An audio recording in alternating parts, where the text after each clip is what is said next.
Bonjour, je m'appelle Virginie, j'espère que vous allez bien. Aujourd'hui, je vous retrouve pour la suite et la fin de cette série de 4 règles que je vous conseille d'appliquer vivement d'ailleurs pour avoir une vie épanouie et équilibrée. Les 4 accords Toltec. D'abord, n'oubliez pas de vous abonner à ma chaîne si vous voulez être informé de mes futures vidéos. Alors, aujourd'hui, numéro 4. Fais toujours de ton mieux. Cet accord, je l'associe au corps qui est dans l'action, au chakra racine et au sacré.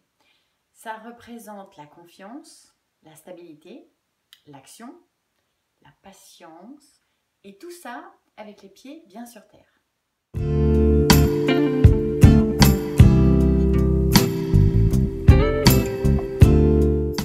Primo, nous ne sommes pas parfaits. Bon, ça, c'est pas un scoop, hein. Et tant mieux, parce que sinon on s'ennuierait juste un peu. Ensuite, on peut s'entraîner à faire de notre mieux avec les 3 accords précédents. Et là, ce sera presque parfait.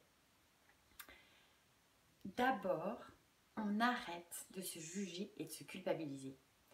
Soyez indulgents, patients, tolérants et bienveillants avec vous. Et stoppez net tous les je dois faire ou il faut faire. Dans tout ce qu'on fait, la meilleure des récompenses est notre satisfaction. Si je résume, cet accord évite aux feignants de l'être encore plus et aux perfectionnistes d'être éternellement insatisfaits. En faisant de notre mieux, on gagne plus de fierté, la satisfaction, le respect de nous-mêmes et la motivation. En plus, ça vire la culpabilité, le jugement et les regrets. Alors pour faire de notre mieux, ça dépend du temps qu'on a, de notre énergie et éventuellement de nos finances. Donc tout ça là, déjà, c'est comme l'heure, ça change tout le temps. Alors avant de pouvoir faire de notre mieux, il faut d'abord savoir se positionner. Combien j'ai de temps devant moi? Est-ce que j'ai assez d'énergie? Est-ce que je me sens d'attaque? Est-ce que je suis satisfait de ce que j'ai déjà fait? Après tout ça, on sait où on se place et on trouve un équilibre. On commence? Où vous placez-vous? Vous êtes plutôt celui qui en fait le moins et qui pourra en faire un peu plus? Vous avez un léger penchant pour buller, pour reporter au lendemain? Ou plutôt celui qui en fait toujours plus et beaucoup trop souvent et qui pourra en faire juste un petit peu moins? Perfectionniste peut-être? On commence par les moins j'en fais et mieux je me porte. Alors, je tiens à préciser que si vous êtes confortable comme ça, ne changez rien, hein. Cet accord est utile pour ceux qui auraient tendance à regretter de ne pas avoir fait ou de s'y être pris trop tard, ceux qui culpabilisent, qui ont tendance à se traiter de feignasses et qui flinguent l'accord numéro 1 en passage. La glandouille nous offre des remords et des regrets. Et en tout cas, des remarques pas très sympas. Quand on fait une chose qui ne nous plaît pas, on a tendance à la faire mal, ou moins bien, ou pas du tout. Mais pourtant, vous avez le choix. Vous avez votre libre arbitre. Bah alors, ne la faites pas. Et là, vous allez me répondre, ah ouais, mais t'es sympa, hein, mais je suis obligée de le faire. Ok, mais quoi? Ben, le ménage chez moi, par exemple. Ah oui, et pourquoi? Vous avez encore le choix de le faire ou pas? Bah non, j'ai pas le choix, sinon c'est sale. Et ben voilà, c'est la conséquence qui vous dérange. Vous voulez avoir le résultat de quelque chose que vous n'avez pas envie de faire. Et pendant toute cette période où vous ne la faites pas, à quoi pensez-vous? À tout ce que vous devriez faire. Et plus vous attendez, à tout ce qui se cumule, ce qui gâche considérablement cet instant où vous ne la faites pas. Et là, vous perdez sur les 2 tableaux. Dans les 14 lois universelles, il y a celle de l'action et celle de la polarité. Chaque chose négative a son côté positif. Et vous savez aussi très bien que plus vous vous sentez obligé de faire quelque chose, et moins vous en avez envie.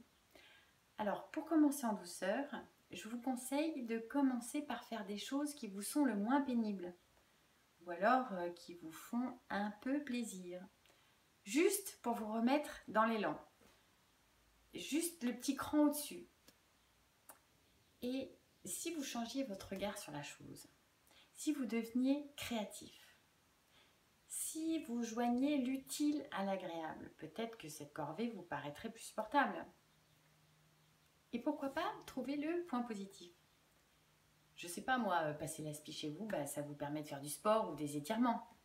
Enfin, dans mon exemple, j'en ai pas d'autres pour l'instant. Après avoir trouvé tous les prétextes pour éviter de faire les choses, au lieu d'attendre le dernier moment pour passer à l'action, lâchez les freins. Arrêtez de faire une fixation.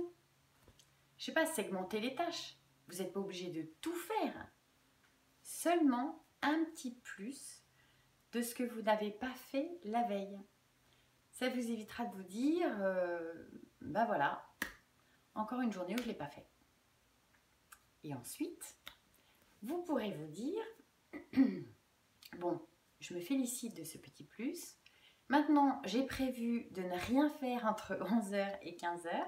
Et par contre, là, je vais profiter, je vais buller en conscience, je vais savourer. Et surtout, ne pas culpabiliser. Pour ceux qui font le gros plus et peuvent donc essayer d'en faire un tout petit peu moins. Pour les perfectionnistes, Superman idéalistes. Alors, c'est bien d'être perfectionniste. On peut s'améliorer, on recherche des nouveaux moyens pour accéder à nos buts, on vit dans l'ordre. Mais il y a la face nord. Bah oui, là aussi.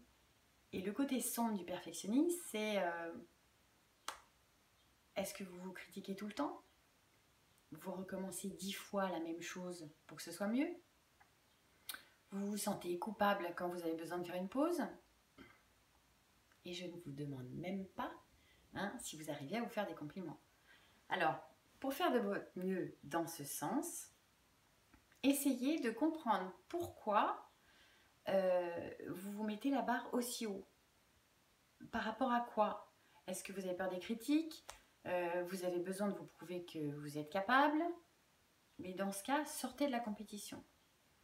Acceptez que la perfection n'existe pas.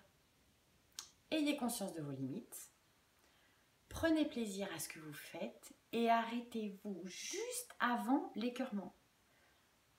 Être trop exigeant, c'est l'épuisement, la démotivation et même parfois le burn-out.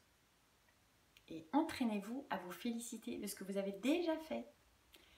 Alors là, ce n'est pas la loi de l'action qui est concernée pour vous, c'est plutôt apaiser votre mental de Superman. Cultivez l'instant présent. Il épargne les prises de tête, du genre si je ne le fais pas aujourd'hui, je vais prendre du retard, et parce que si jamais j'ai un empêchement, et si, voilà, je suppose encore et toujours. Alors aujourd'hui, pour vous tous, comment vous sentez-vous? Qu'avez-vous d'important à faire? Comment jugez-vous vos capacités? Combien de temps vous avez? Quelle est votre motivation aujourd'hui dans tout ce que vous devez faire?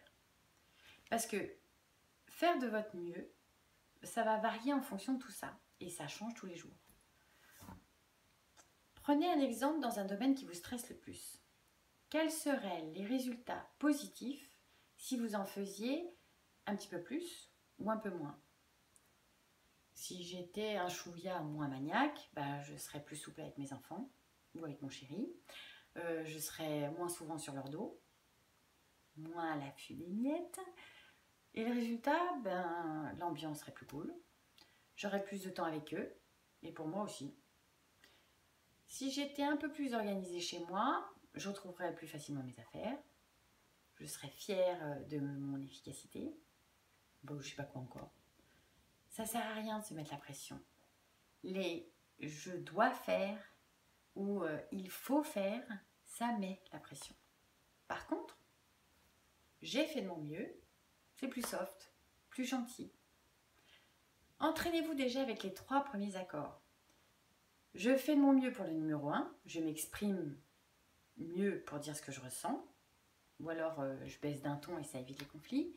Pour le numéro 2, je cultive mon détachement et je suis beaucoup moins susceptible. C'est plus sympa pour les autres et pour moi. Pour le numéro 3, j'accepte de ne pas avoir les réponses à toutes mes questions. Et en plus, j'ai renoncé à mes talents de scénariste. Pratiquer ces accords, ça devient un jeu. C'est comme une petite graine qui germe et au fur et à mesure, vous allez vous apercevoir consciemment là où ça cloche. Et vous vous direz peut-être, ah là, je suis pas trop réglo dans le ne le prends pas personnellement.